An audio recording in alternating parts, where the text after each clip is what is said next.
and welcome to the Doofcast, the official variety podcast of doofmedia.com. My name is Detective Scott Daly, and Matt, I just don't think you're ready. Come on, I've been working the podcasting beat for 4 years. Not here. Not this beat. Not the Fincher beat. You're not my dad.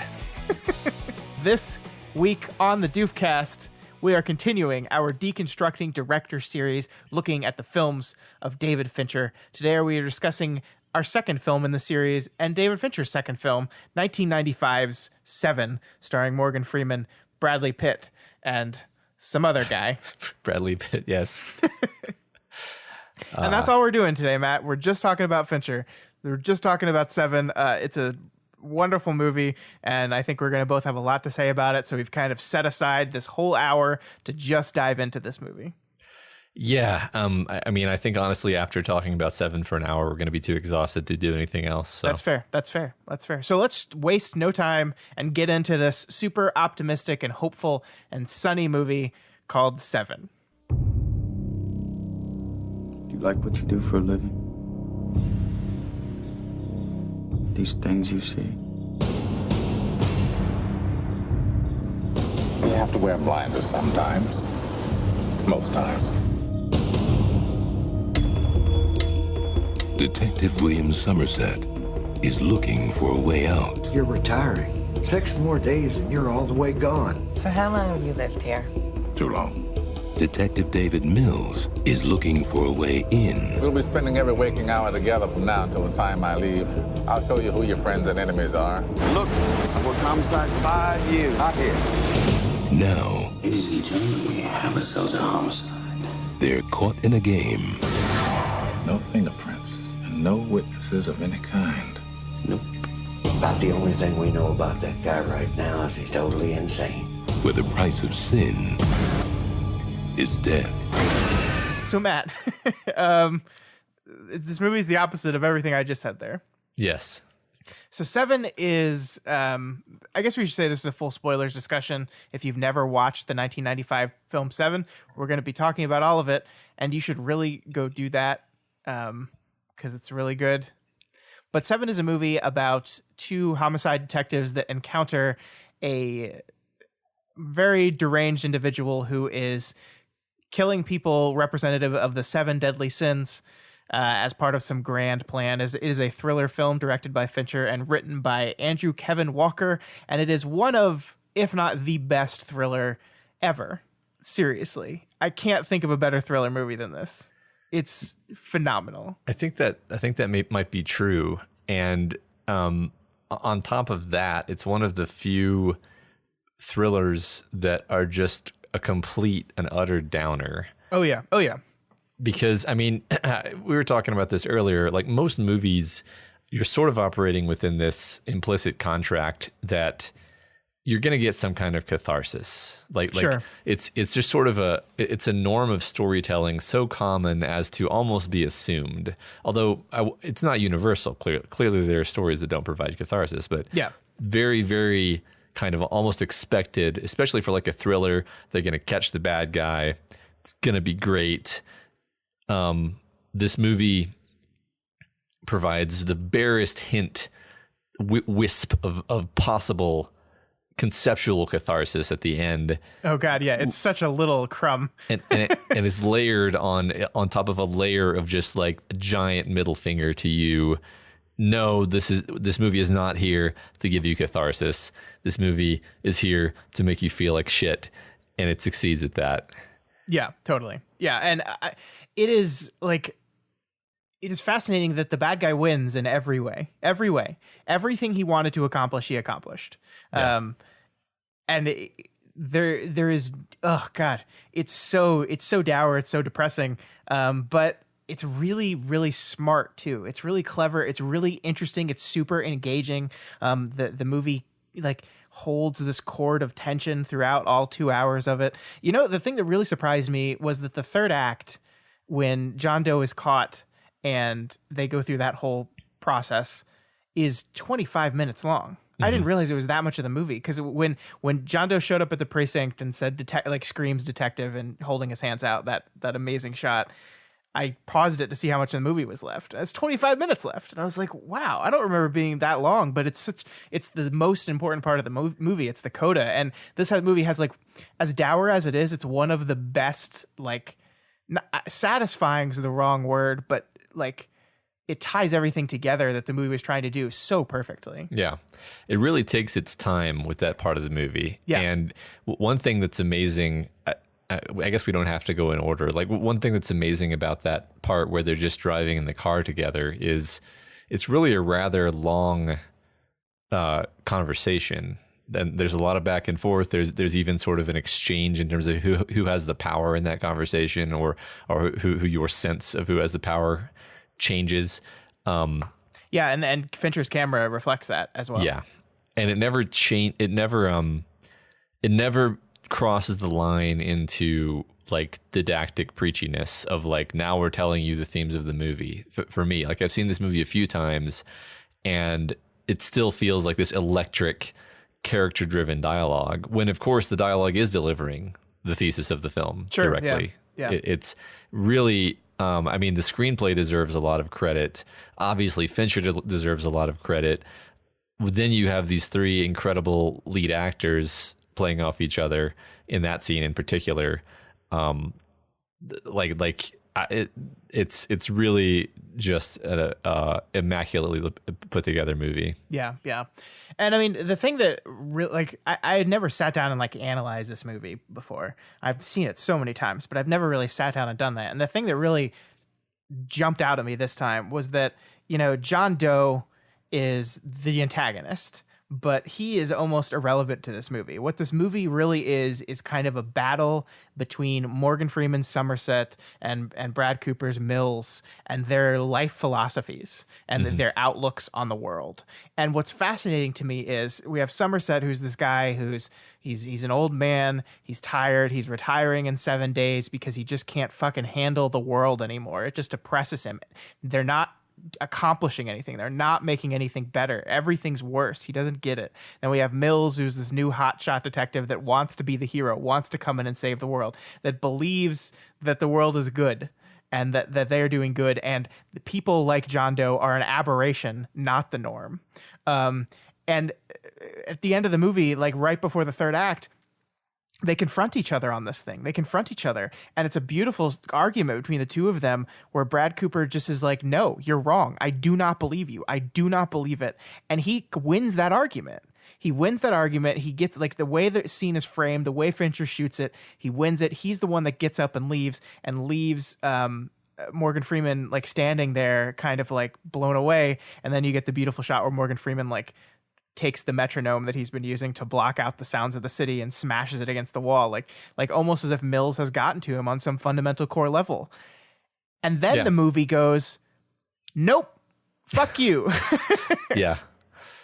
And then the movie destroys Mills, destroys the good guy, destroys the hero. And it's just like, well, shit. Right. That's why I want to talk about, we're taking it almost completely backwards in terms of chronology, but I want to talk about that little tiny wisp of catharsis that I was talking about earlier, because I'm not even sure if I interpreted it this way or detected this like as being what the movie was doing the previous times I've watched it. But so for one thing, this time I watched it, I gave the movie my full attention and watched it beginning to end, which I oddly don't know if I've ever done before. I don't know if I've ever sat through the entire movie in one viewing. And having done so, it's extremely obvious that Morgan Freeman's character is the protagonist, right? Yeah. Like he's just obviously the protagonist. Brad Pitt's character is a major character. He's not the protagonist though. And the struggle of Morgan Freeman's character is that he has this deep-seated desire to help, but a feeling of complete frustration and ineffectuality, and he's given up. Yep. And he's basically accepted like the world just is garbage. Like nothing I can do matters. Horrible things are happening all the time, and all I'm doing is picking up the pieces. That's my job. We don't help. We just pick up the pieces. Right. Like halfway through the movie, he's talking to Brad Pitt, and he's like, "You actually think we're going to catch this guy, don't you?" Yeah. And Morgan's like, "No, we're like whatever. That's not what we're doing here. We're not cunting him. We're just I think he even says that we're picking up the pieces. Yeah. And then the reason, part of the reason for me that I love the car ride so much is that we're cutting between, I'd say mainly we're cutting between Brad Pitt and that guy. He must not be named. No, I just forgot his name. Kevin Spacey. Kevin Spacey. And like you kind of intimated a second ago, whether the camera is on Brad Pitt's side of the bars or Kevin Spacey's side of the bars kind of tells you who is winning. Yeah. Which is a really cool trick. But it's also quite frequently cutting to Morgan Freeman, who occasionally will say something, but often it's just showing him thinking and like looking in the mirror and reacting to things that Kevin Spacey is saying. And again, this is just like my take on this viewing is like, oh my God, this is what the movie is doing, is he is recognizing in what Kevin Spacey is saying his own worldview. Yep. And he is seeing he's like, oh my God, this is what I've become. This is what I have been tacitly or even explicitly accepting. I've been accepting that the world is this way. And this guy is saying my own words at me. And you see him getting disturbed.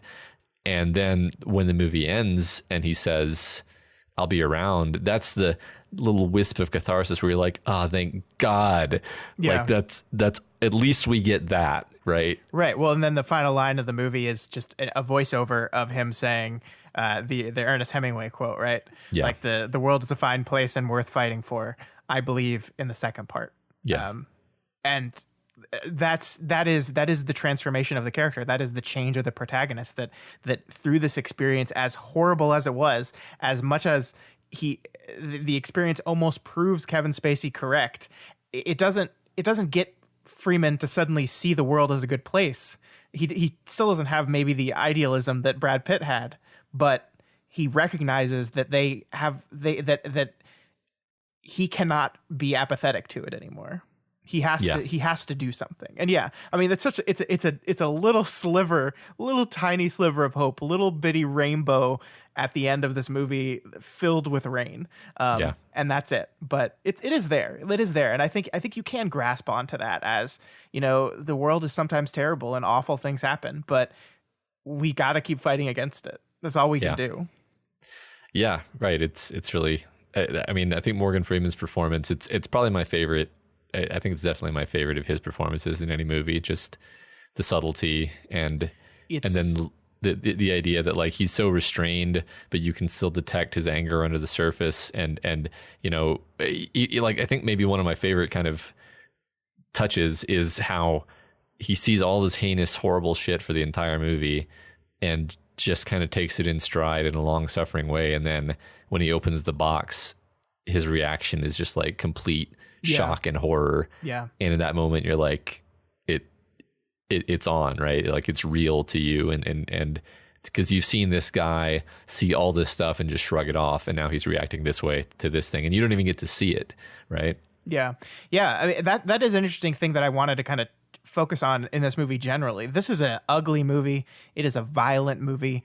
But they really don't show that much. Like I'm like this movie, like a movie like Saw, which deals with a lot of the same, like punishing people for their past transgressions, is total torture porn. And I'm not knocking Saw. I actually enjoy those movies for what they are, but it is the same kind of element of your serial killer. These people have sinned or they've done wrong things, and we are going to test their resolve and put them through these terrible ordeals and prove that they are just as terrible as everyone thinks they are. Mm-hmm. But Saw like relishes in all of that stuff, like all the traps that that John Doe sets. Saw would show them. This movie barely shows it. Like we don't really see any of it. We don't like. First of all, we don't see any of them dying. We're only seeing the aftermath of the violence. And we very rarely see like the true disgustingness of it. Like we don't see the Gwyneth Paltrow's head. And for some reason, like I had convinced myself that there was a quick cut to a shot of the head, but there's not. It's not. Yeah. It's not in there. We never see it. We don't really see the aftermath of the I can't remember which sin it is.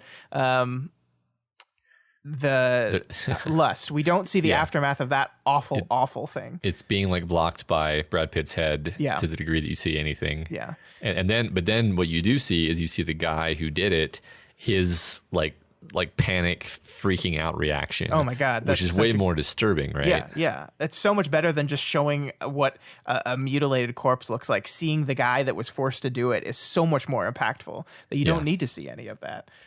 Yeah. I mean, and this is, I think, something that we can identify as a quality of Fincher at this point. We've only done 2 movies, but we saw this in Alien 3 also, where we have like the corpse of a girl who's being autopsied. The camera spends almost no time looking at the corpse. It's looking at the characters and their reactions to seeing the corpse. And that's where the horror comes from. You feel horrified because the character that you're looking at feels horrified, and it activates your sense of empathy. Because, I mean, fundamentally, when you're looking at a child corpse in a movie, you know you're watching a movie and you know that it's a piece of plastic. But watching a human being have an emotional reaction that seems completely authentic, that completely tricks you. And Fincher knows this so well. He uses this all the way. I mean, he uses this pretty much consistently. Like, this is how he invokes emotion. He doesn't show the thing. He shows people reacting to the thing. Yeah, totally. So on that note, I kind of want to I want to go back to our 2 main characters, and I kind of want to talk about the amazing ways in which Fincher and the performers themselves set up who these characters are. It's something I really noticed. Like the movie opens on Somerset getting ready for the day, and it's slow, methodical. Everything is in its place. He's got like his knife and his keys and his wallet all lined up. His suit jacket is nicely pressed, and everything's like laid out for the day. It's calm. It's quiet.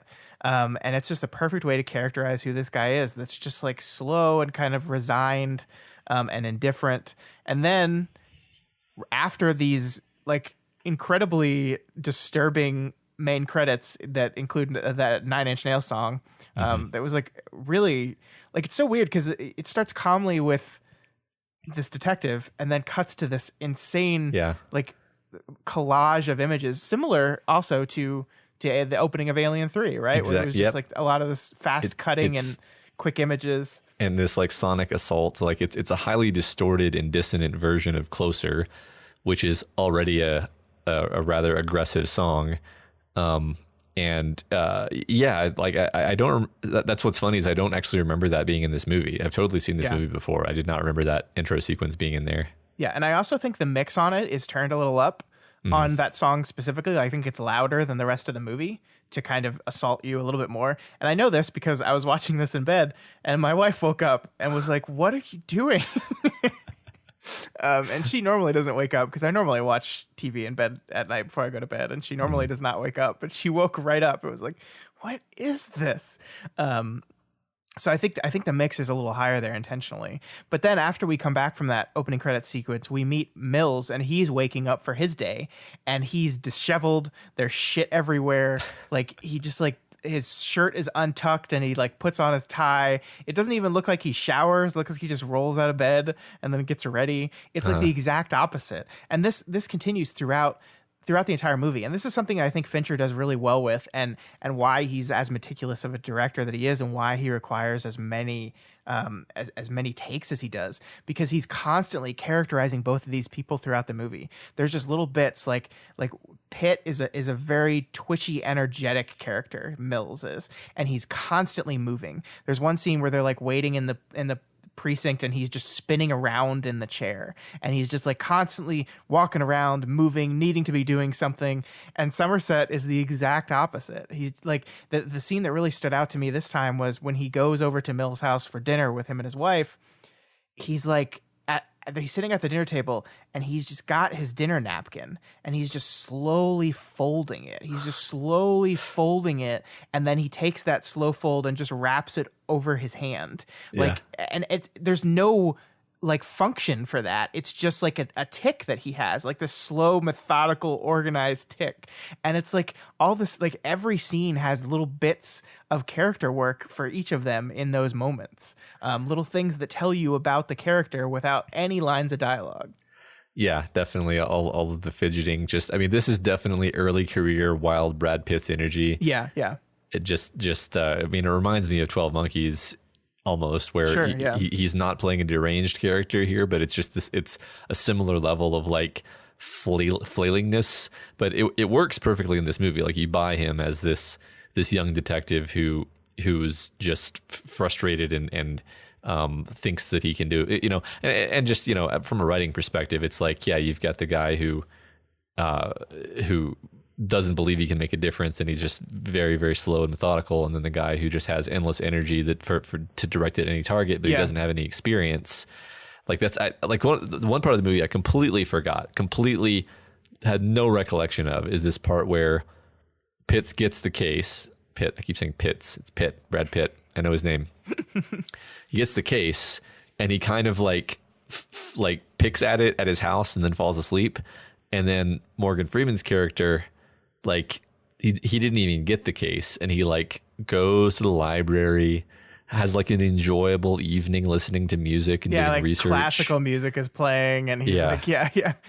And he just like, he's slow. He's enjoying himself. There's no rush to it. He has time to like make photocopies and collate and leave them in a nice envelope on Brad Pitt's desk. And it's amazing because like you're seeing, it's like the tortoise in the hare, right? Mm-hmm. It's like he's clearly super valuable. If only he could be made to give a shit. Actually, he could do amazing things. Yeah. And one of the things I like about it, though, is that especially early in the movie, they kind of seem to be setting up as it like they're making fun of Brad Pitt's character a little bit. Like, I'm thinking about when he gets the Cliff Notes for all the books, and it's almost as like, oh, look at this dumb guy. He doesn't understand Dante, which, like, okay, it sucks. I hate reading. It's awful. It's awful. It's like, I mean, it's beautiful and fascinating and wonderful to read. But the first time I tried to open any of those books, any of those poems, I was just like, I almost reacted the same way he does, where Pitt's just like, fucking Dante, and he just throws the book on his dash and then gets Cliff Notes. And yeah, I mean, it is kind of making fun of how he's struggling with this stuff, but he still does the work, right? Like, yes, he read the Cliff Notes version instead of the full version of the poem, and he did not read the Canterbury Tales, and he did not go into all, and he cannot pronounce every single one of these names of these writers, but he does the work. Like, he still reads the Cliff Notes, and he still understands. And there's a part later in the movie where Somerset is like impressed that he knows what he's talking about a little bit, and so like. I get that, like, they're having a little bit of fun, like, making fun of him, but at the end of the day, like, he's still kind of a good cop. And that's why I love the scene that we've already talked about, where they kind of, their ideologies finally come to a head and clash against each other. Because we have this guy that the movie's kind of been treating as like the bumbling, means well, but overly energetic young cop against the seasoned professional. And then the energetic young cop's philosophy wins the argument, because I think the movie thinks he's right in some ways. Mm-hmm. And I just think that's really fascinating, because like it seemed to be setting up like, oh, this stupid cop's going to have to learn a lesson from the wise old professional. And it's actually the opposite entirely. Freeman learns a lesson from Mills. Yeah, definitely. I mean, that's, and at the beginning of the movie, you're not sure of that. And so it makes more sense that they're kind of making fun of Pitt a little bit. But yeah, like, cause it takes a while for you to understand, like you don't have a problem with the detective retiring. You have a problem with when he admits, like, the reason I'm retiring is that I'm giving up. Right? Yeah. He's not retiring so much as he's just surrendering. Yep. And then you realize, like, oh, well, I don't want you to do that now. Like, clearly that's not going to make you happy either. Yeah. I love that, like, Pitt sees right through that, right? Like that beautiful line where he's like, you're not retiring because you think these things. You think these things because you're quitting.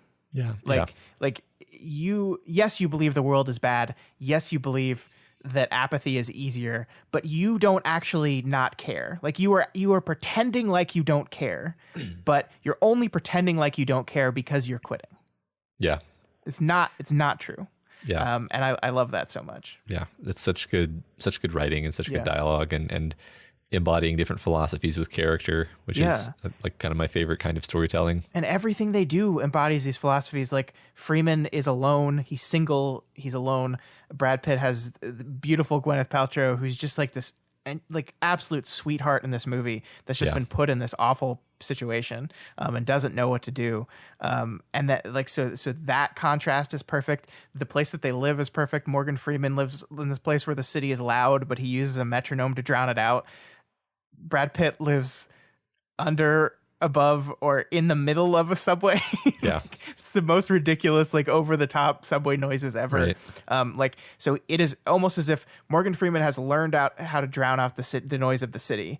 It is impossible for Mills to drown out the noise of the city. He cannot. He physically is unable to drown out that noise. It's too loud to him. He has to hear it and he has to deal with it. And that's like there's nothing in the movie that says that. It's just characterized through those choices. Yeah. I want to talk about the set decoration. First, I wanted to just mention that particular scene where they're having dinner and the subway comes past, and you can see Morgan Freeman, he's slightly amused, and then he just burst out into the most like undignified laugh. Yeah. Which is great, right? Like it's such a human, it's genuinely embarrassing laugh, like just the way he burst out with it, and but like it's such a moment of humanity that humanizes him so much, and it's like a moment where you almost kind of relax a little bit because you're like, okay, they're kind of friends now, right? Yeah. Like this guy is so reserved. The fact that he would let his guard down enough even to laugh at their misfortune is it shows how much he actually likes these people. Yeah. He's kind of, and really that is the point where he kind of comes around on Mills.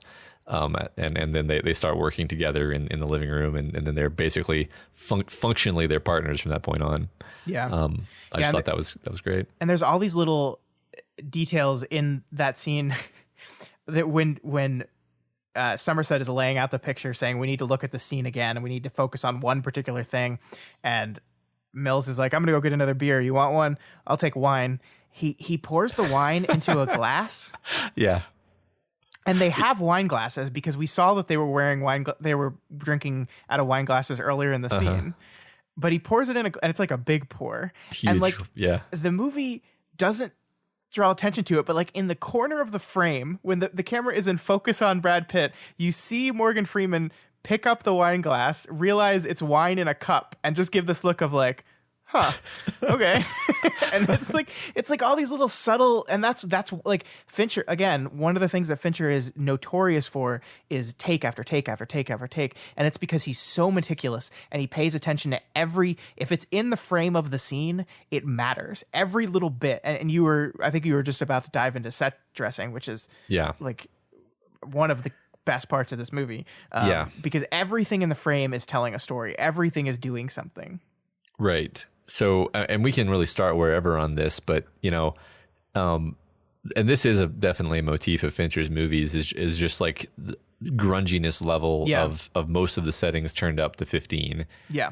And, really, really genuinely most scenes in the movie, everything is just horrible. Yeah. And even the places where it's supposed to be kind of okay, like Morgan Freeman's character's apartment, for example. Or like the precinct, the police precinct is kind of, I don't know. It's like, it's creepy. It's cold. It's like everything is kind of like old and dirty. And it's like the colors are picked to just be like maximally ugly to look at. And it's really, bland. it's like super tall ceilings where it kind of dwarfs them a little bit. Like they're it just makes them, here's this is the police building. And you think like the giant police building stands for the police presence. But the way Fincher shoots it, the characters in that building seem so small and insignificant. Yeah. I want to say, I don't have this good of a photographic memory, but like, I want to say there's a lot of crown molding that gives many of these settings a kind of or maybe crown molding isn't the word I'm looking for, but like emphasis on vertical lines of the structures that gives everything this like almost gothic feel. Yeah. There's a lot of balcony shots too. A lot of them.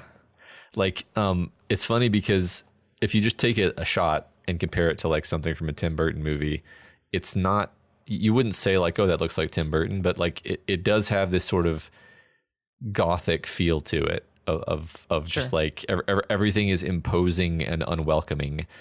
Again, that includes the scenes that are nominally like nice places, like even Morgan Freeman's place is like everything is like kind of old and like slightly imperfect, not so imperfect that you're like, oh, this is a terrible place to live. It's just like, yeah, it's a realistic looking place that a man would live, but like everything about it is just slightly old and dingy. And then like the apartment that Mills and Gwyneth Paltrow live in, it's like, it's kind of a fixer-upper, right? Like everything about it is just precisely calculated. There's no setting that's just like, oh, it's an apartment. It's like, no, it's an apartment where you walk in, you immediately know the story of this apartment, right? Yeah. And I think nothing is more true than that, than the murder scenes. Yeah. And the thing I noticed, especially with the first one, especially with the Gluttony and Greed, what Fincher does is show you the space before you see the murder. Like, our two detectives walk into the Gluttony apartment, and the man is a giant man sitting on a chair in the middle of the kitchen. So like, there's no way they didn't see him right away.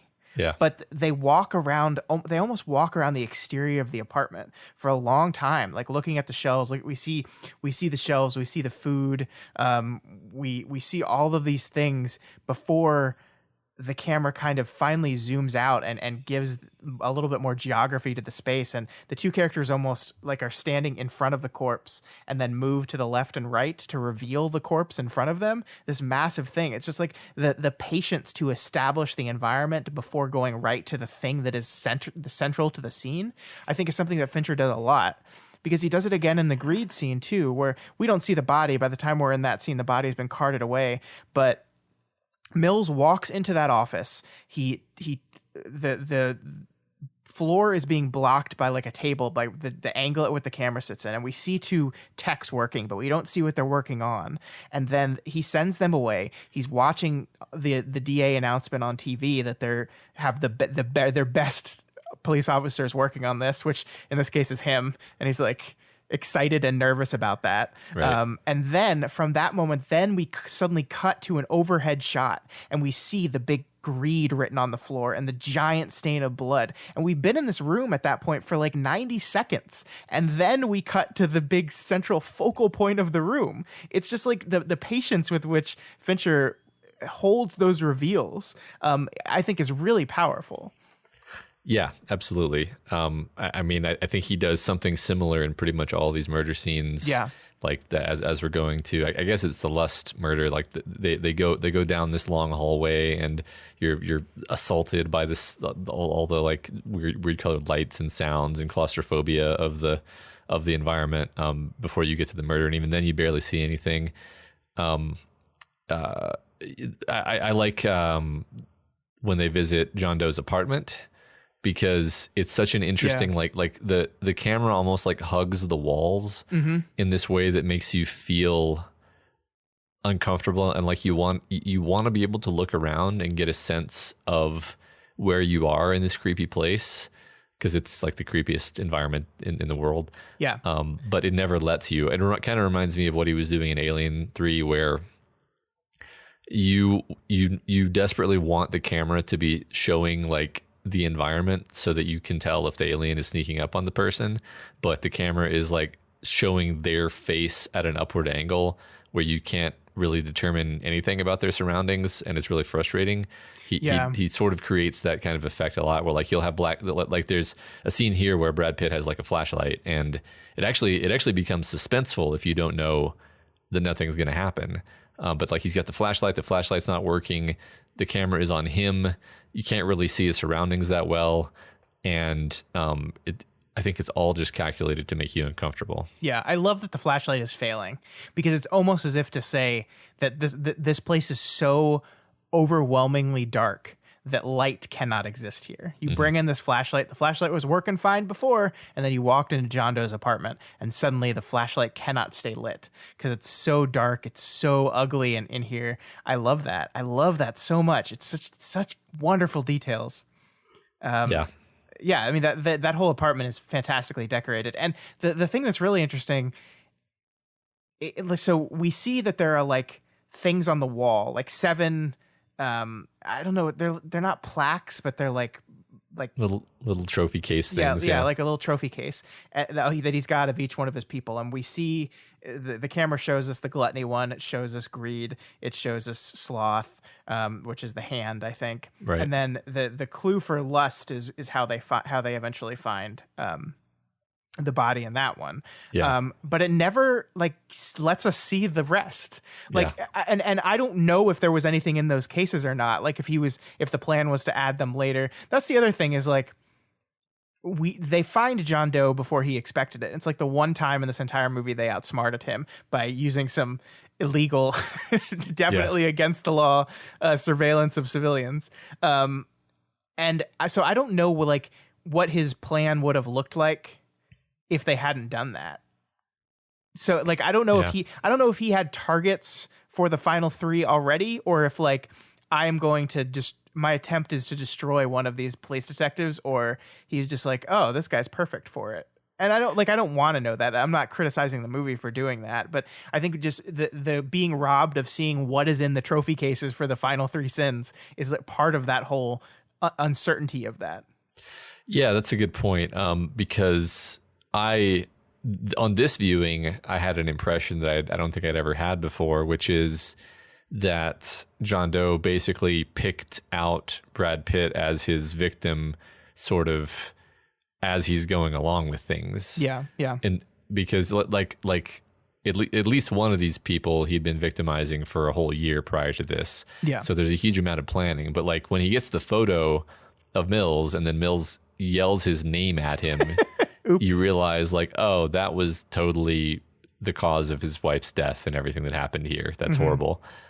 Is that he lost his patience with this reporter and actually demonstrated himself to be an excellent candidate for wrath. Yep. by smashing a dude's camera. So it all works perfectly actually. But yeah, I mean, I guess if we're going to play it that way, like he probably did just decide, okay, this guy's perfect. And then he didn't have time to get a trophy yet. I never thought about it that way. And honestly, never even wondered what was in the other 2 cases, if there even were any. Oh, how did you not? Like, they're right there. I just want to see them. I just want to see. Yeah. I mean, it even works on the level of like they're just always one step behind this guy, right? Like if they had thought ahead and been like, all right, look, like we know we're not going to stop him from getting lust. This has already happened. Let's look ahead. Let's think, what is he going to do for these last ones? Then we might actually catch him. Yeah. Then maybe things would have been different. But he's kind of, that's the thing is he just like is smarter than them. Like he's almost like the Joker in The Dark Knight, where you're just not going to outthink the guy. That's not the kind of movie this is. So yeah. I mean, literally, except for that one moment where they outsmarted him. Yeah, he's ahead of them every single step of the way. And I think there is some significance to that, right? The idea that the only way they ever actually managed to outsmart him was when they just decided they were just not going to follow the system anymore. They were just going to break the law. Both of them did this. Like Somerset uses the FBI surveillance technique, and then Mills just like busts in the door without a warrant and then pays off a random woman to say to give them probable cause. So they're both like betraying the law and just general morality, right? Like I love when Somerset's talking about the FBI thing and Mills is like, is that legal? And Somerset's like, illegal. Those words don't matter in this. I was like, no, you're surveilling innocent people. Yes, they do. Yeah. I mean, I think at the point you're at in the movie, you're more than willing to cut them the slack, but it is fun that it adds the tension of like, okay, now you've crossed this line where there's a risk that you could actually catch him and then he gets off because you crossed this line. Yeah. Well, and it also adds this element to this thing where this idea of the only way to actually make progress against the evil of the world is to cheat. Yeah, that's true. Although the movie then goes out of its way to say that didn't actually matter in the end anyway. Yeah, they got his apartment, but like they sort of got the drop on him, but then he pulled a gun and almost killed one of them, and totally like outsmarted and outflanked Brad Pitt when he was chasing him. And I mean, he like the movie basically just says it to you where Brad Pitt's bragging about this, and then he's like, yeah, and then I broke your face. It's like that didn't work out for you and didn't really give you any advantage. Like you said, they found the clue to the Lust murder, but it had already happened, so they didn't. I mean, it's so interesting, right? Because like a movie like this, a thriller. I mean, it is a thriller, but like usually there's a sense of cat and mouse and like back and forth and one-upsmanship going and increasingly, you know, tightening the noose around the criminal in some cases. In this case, it was just that was all an illusion. Actually, the criminal had the upper hand the whole time. Yeah, I love that line. Yeah. John Doe has the upper hand here. Oh, it's so good. Morgan Freeman is so fucking good in this movie. Yeah. Holy shit. He really is. Yeah. Yeah, I think one of my favorite scenes of it, like I think the movie almost is setting things up to side with Somerset the entire time, with Morgan Freeman's character. Like because it's kind of, he's the protagonist, you're right. The movie's kind of from his point of view. And so like everything that's happening is only seeming to confirm everything he believes, right? Like he sees the world as this terrible place where this awful monster is not an insane person. He's not an aberration. He's just the world. And everything he's seeing, everything he's experiencing is only serving to confirm that. And so that's kind of why I think we don't feel it's a cat and mouse thing at all, and why the movie is structured that way, because we're seeing is just like, yep, look, he's right. Look, yep, here's another. Yep, he's right. He's right. All these people are terrible. Everything is awful. There's no point. And I think no scene exemplifies that better than the interrogation scene, where they have the guy who murdered the Lust girl and then the owner of the club that it was in, and each one of them are in separate rooms interrogating them. And it's kind of like they're interrogating someone that represents the other, right? Because like the guy that Morgan Freeman is interrogating is the one who actually performed the awful sexual act with the blade. I don't even want to think about that. And he's interrogating this guy that's like high energy and twitchy and freaking the fuck out, right? And then Brad Pitt is interrogating the owner of the club, who's like calm and collected. And he asks him, "Do you like this thing you do, these things you see?" And his response is, "No, but what are you going to do? That's life, huh?" And it's like they're interrogating the other in this moment. And then that finishes, and we do this beautiful pan shot that Fincher has created, where they're both sitting alone in those interrogation rooms, just sitting there kind of shell shocked, and it just pans from one to the other. I love it. I love it so much. And it's after that happens that then Brad Pitt has his stand up against Freeman's philosophy. And so like even after everything they've seen, everything they go through, that one scene, he's still convinced, or he needs to be convinced, that his way is right. Yeah.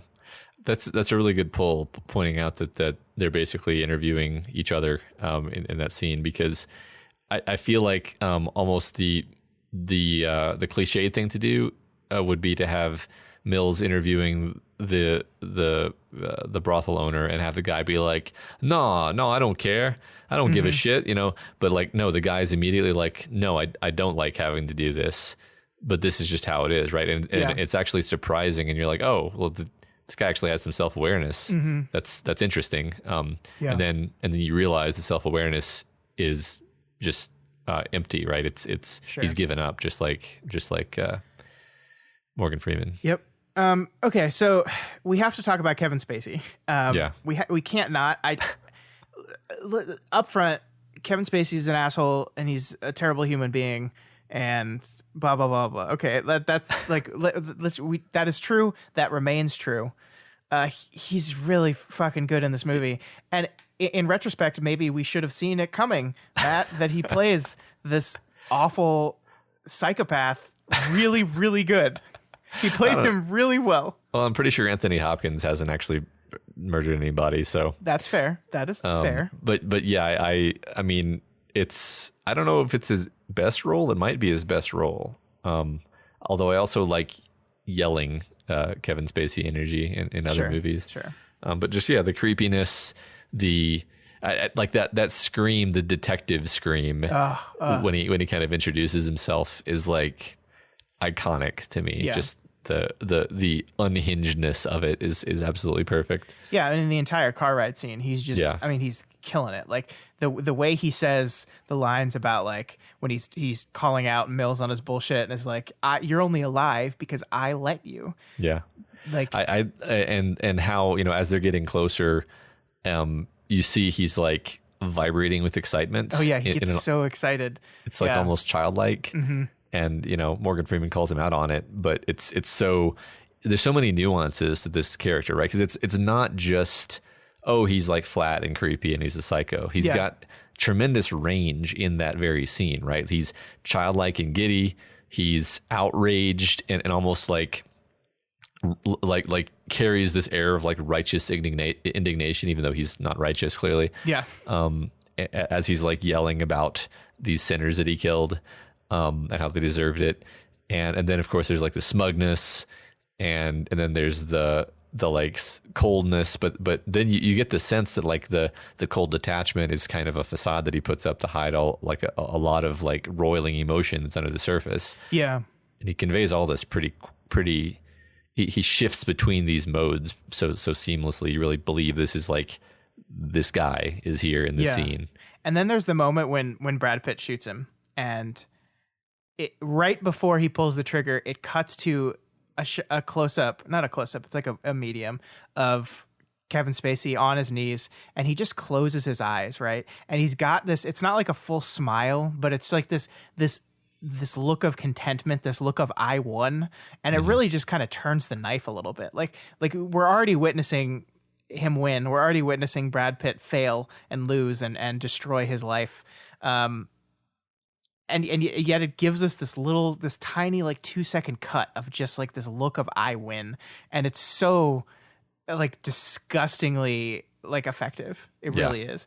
I mean, like that whole that whole scene, the way Fincher shoots Brad Pitt in that final scene, and I've used it for the cover photo for this episode because I love it so much. The straight on close up that is like rack focused, so Pitt is in focus, but the gun, which is closer to the camera, is blurry. It's out of focus. And just that scene where like he's like almost pointing the gun at you, the viewer, and he just goes back and forth between like losing his shit and then like collecting himself just long enough to point the gun again and then losing his shit again.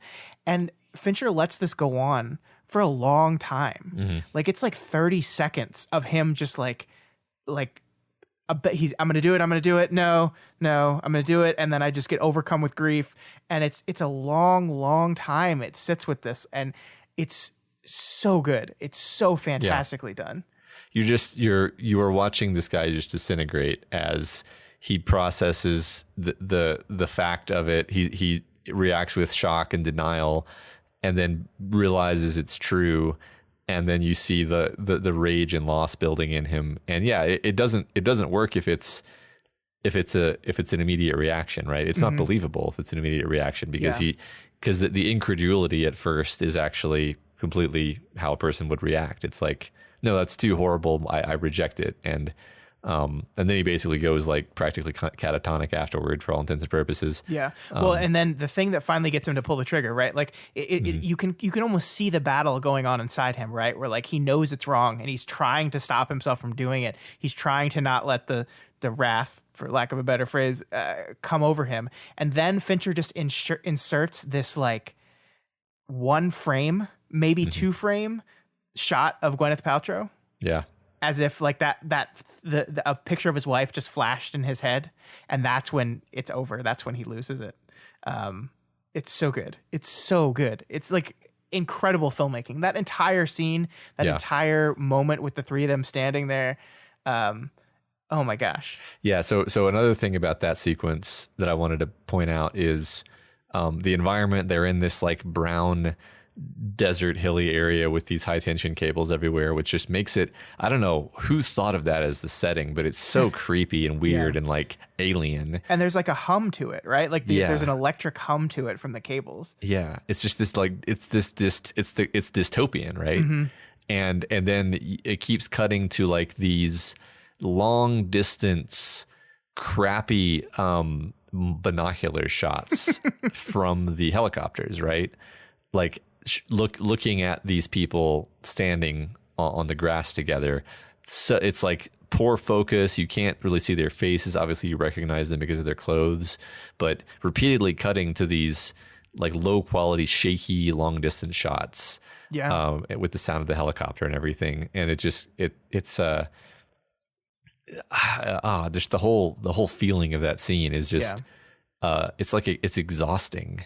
I mean, the whole movie is exhausting, but that scene finishing it off, you're just like, oh my God. Like, I mean, I know we're not done talking about the movie, but after I watched this movie, I've seen it before and I still had to take like half an hour to like process it again. 'Cause it just hurts. It does. Yeah. And like Fincher's so mean about it too, like in the best way. Yeah. That scene is the first time in the movie that it hasn't been raining. Like the whole movie, it's been pouring rain on all our characters, and they never have umbrellas, Matt. They're always just walking through the rain, getting wet. The entire movie, it's raining the whole time. They're soaking wet the whole time. And then this final scene, they have John Doe. It's over. The sun has come out. There's hope again. And it's a fake out. It's a total fake out. And it's so good. It's so good. I know I've said that like 20 times this episode, but I cannot understate how effective all of these choices are. Like I have so many more Fincher movies I'm looking forward to us talking about. I don't know if I'm going to like something more than this. And I love Zodiac. So I don't know. Like I was blown away. I was blown away by like just sitting here and dissecting this movie and just finding all the little tiny things that come together. I feel like maybe this is a strained analogy, but like this is sort of to Fincher as The Sixth Sense is to Shyamalan. Yeah. Specifically in the sense that it's a movie that came very early in his career. It's actually rather simple and stripped down. A small number of core characters that we focus on, and it's just kind of this quiet psychological examination more than like, because Fincher's later movies can be rather complex and flashy and mannered, whatever that word actually means to you, but like this is just so economical and perfect, right? I think it's just perfect is the thing. Yeah, because I love many of his later movies too. I adore Fight Club. I always have. But like, I mean, I'll probably say the same thing when we get to Fight Club, honestly, because I do love that movie. But yeah, I share your feeling. And at the same time, this is a movie I like almost never watch. I've like I said, this may be the first time I've sat down by myself and watched it beginning to end because it's so horrible. Yeah, it's not like a movie like you see, oh, Seven's on. Yeah. I'm going to watch it. Yeah, right. So there's one more thing I wanted to talk about because like one of the things we set up in the first episode was this idea that like Fincher is one of the masters of conversation scenes. And just like the entire conversation between Gwyneth Paltrow and Morgan Freeman is like, as much as I've loved talking about every other part of this movie, I think that might be my favorite part of the movie. Like, no joke. Yeah. And it's so deceptively simple, right? This is a scene where two people are sitting at a diner and they're talking, and that's all it is. And it's 4 shots. It's a medium and a close-up of each character. That's it. He cuts between these 4 shots the entire time, and there's one insert shot where he cuts to Somerset's beeper when it goes off. That's it. Everything else is these 4 shots. But he takes this conversation and wields these 4 shots in an incredible way to make this. I mean, the topic of the conversation is really emotional, right? Like, she's pregnant and she doesn't know what to do, and she only knows one other person in this entire city that isn't her husband, and so she just needs someone to talk to this about it. And he tells this horribly tragic story about how he convinced his girlfriend / kind of like a wife, like common law, probably something like that, not to have the baby. And it's just this horribly tragic story. Yeah. The way he frames it, he says, I wore her down. Yeah. Oh my And you God. can see the guilt and self-hatred in that statement. Yeah. Yeah. So there is, we start the scene kind of cutting between the mediums a little bit more. Like we're a little further away from our characters. We're further removed from the characters. We kind of mix in a close up in between there. But then when Morgan Freeman gets into the story, Fincher ditches the wides, ditches the mediums. He goes right to the close ups, and it's just the entire rest of the story is just flipping back and forth between these two over the shoulder close ups. And Morgan Freeman's doing something in here that I think is so wonderful, in that he's telling this entire story and he is not looking at Gwyneth Paltrow at all. He is not giving her eye contact the entire time he's talking until he says the phrase, I wore her down. And as he says that phrase, he looks up, and because of the way the camera's situated, we have not seen the whites of his eyes this entire time. He's like looking down and the camera can't see his eyes. But he looks up and he looks Gwyneth Paltrow right in the eyes and says, I wore her down. And it's like, bam, that moment lands. It's a combination of where the camera is. It's a combination of Morgan Freeman's choices as an actor. It's a combination of when and where he's cutting. And it's just, it makes the power and the horror of that moment and that reveal like sink in every way. I was blown away by it. Yeah. I think so too. I think it's an easy scene to forget about because of the subject matter of the movie surrounding it. But yeah, it is also kind of almost a crux of the movie, because it's this moment where he basically tells her to give it a shot, right?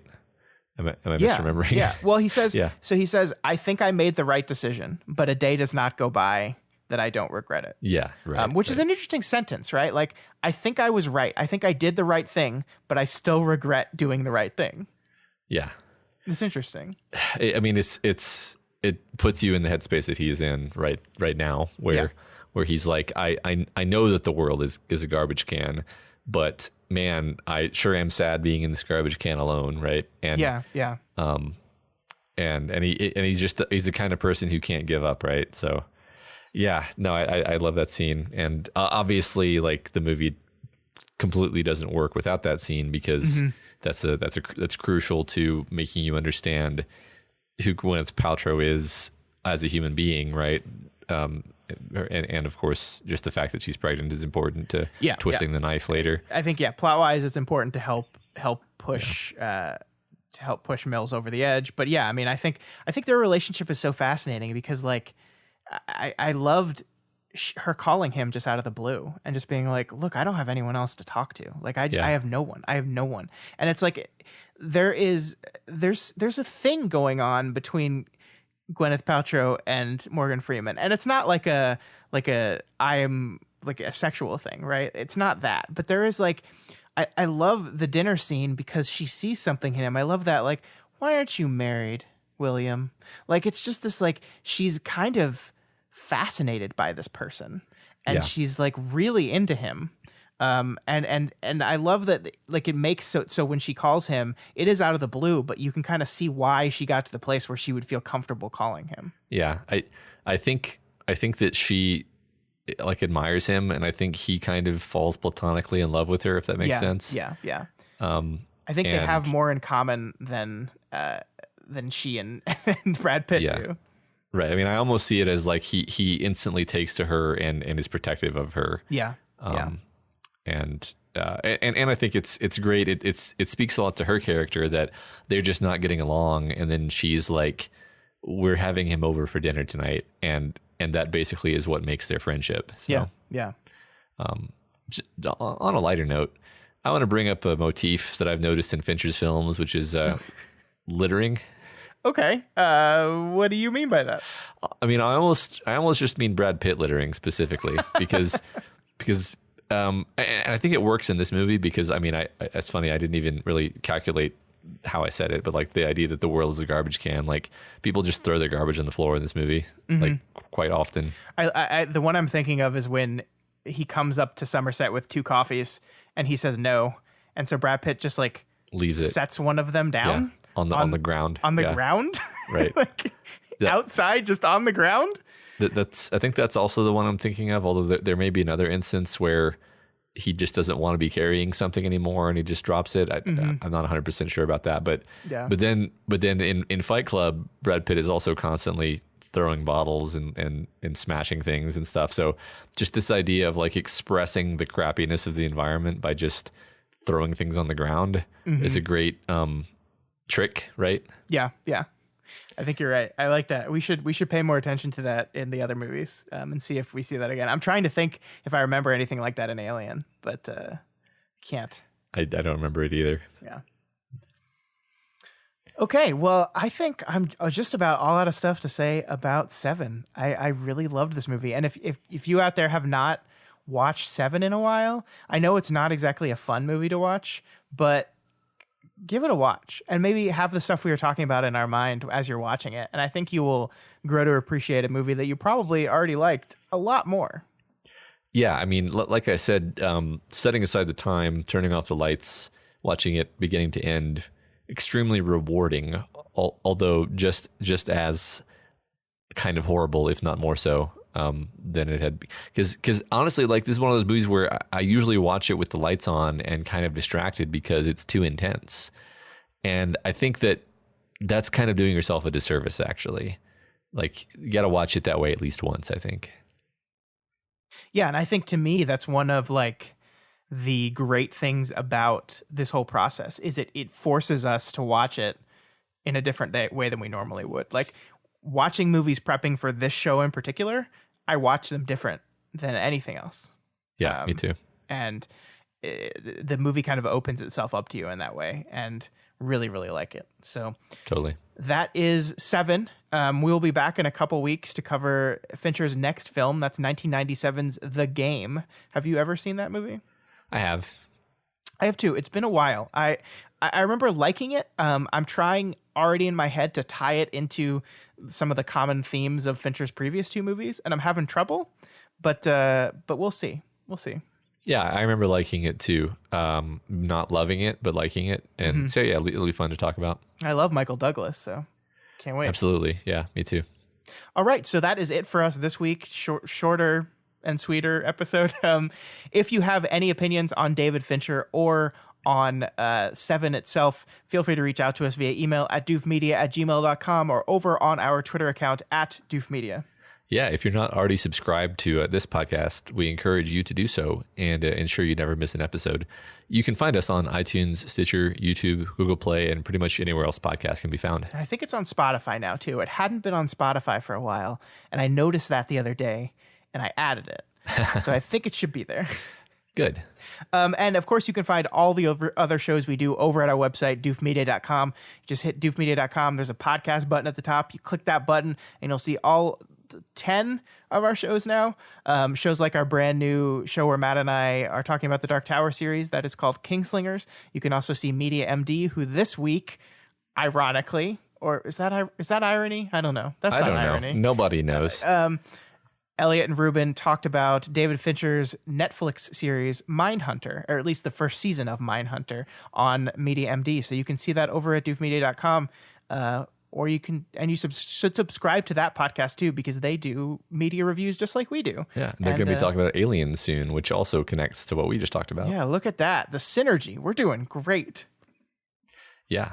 If you like what we do here and you want to support Media MD, the Doofcast, Kingslingers, or any of our shows, consider becoming a patron of Doof Media. You can head on over to patreon.com/Doof Media. And if you pledge at the $5 level on Patreon, you get access to our monthly Doof and Chill sessions. That's where Matt, me, Elliot, Ruben,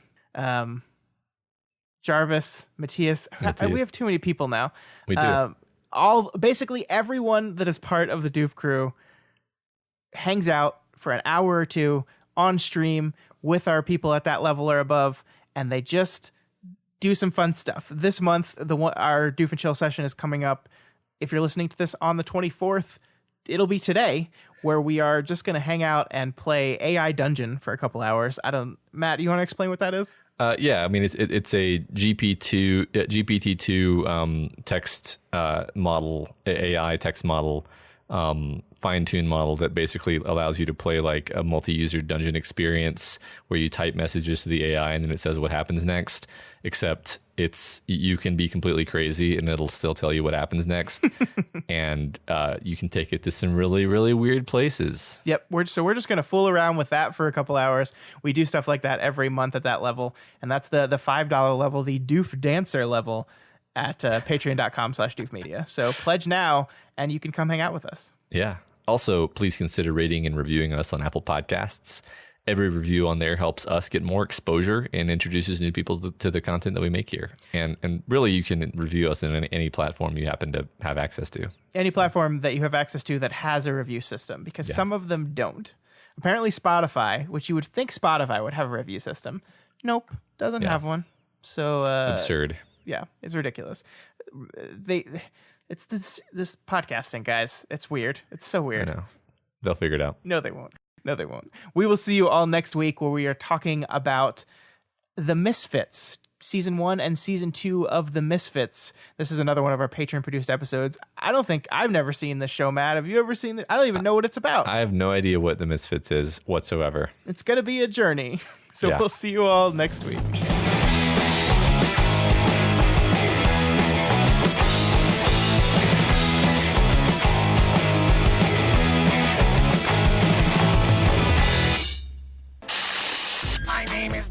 And you'll do what I say.